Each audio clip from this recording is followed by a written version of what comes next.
Oke, kembali lagi bersama saya di channel Kutu Butar Official. Baik, di video kali ini saya akan mengasih informasi bahwa aplikasi pinjaman akseleran aman di Galbay terbaru tahun 2026. Nah, untuk di video ini, jadi saya bukan mengajak buat teman-teman gagal bayar ya.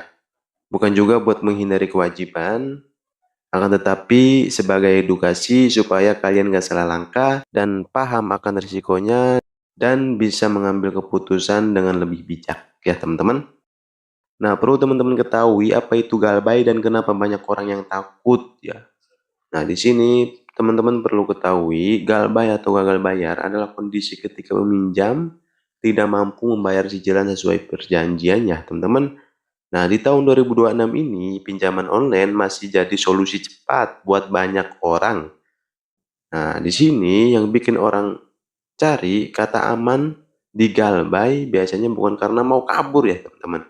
Tapi karena takut diteror, takut data disebar, dan takut masalah hukum. Nah, fakta pentingnya, tidak ada pinjaman yang benar-benar aman saat di Galbay. Nah, perlu teman-teman ketahui juga bahwa semua pinjaman adalah hutang, semua utang itu wajib dibayar ya teman-teman. Yang sering dimaksud aman oleh masyarakat sebenarnya adalah yaitu tidak menyebarkan data pribadi, tidak melakukan ancaman atau kekerasan, penagihan masih dalam batas hukum. Ciri-ciri aplikasi pinjaman yang relatif lebih aman atau legal itu aplikasi yang legal dan terawasi oleh OJK ya teman-teman. Nah, di tahun 2026 ini aplikasi pinjaman yang relatif lebih aman biasanya punya ciri-ciri. Misalnya terdaftar dan diawasi oleh OJK.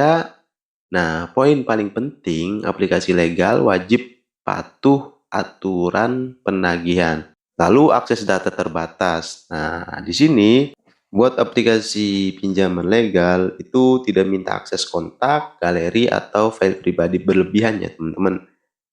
Dan juga penagihannya manusiawi untuk aplikasi legal ini.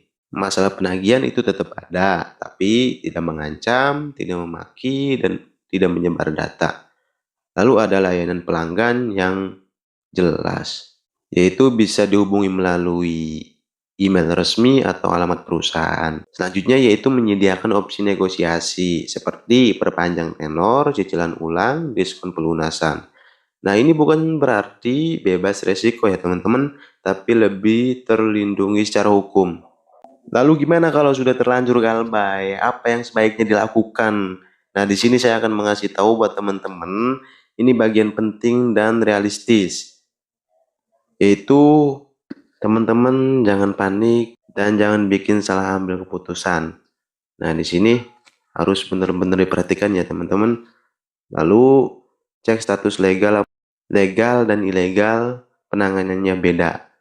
Nah, selanjutnya yaitu komunikasi secara tertulis lewat email atau chat resmi dan juga simpan bukti-bukti. Lalu selanjutnya yaitu jangan gali lubang tutup lubang. Nah, ya, ini kesalahan paling sering dan paling fatal ya teman-teman. Makanya harus lebih hati-hati. Jangan sampai teman-teman gali lubang tutup lubang. Nah, yang terakhir yaitu cari pendampingan.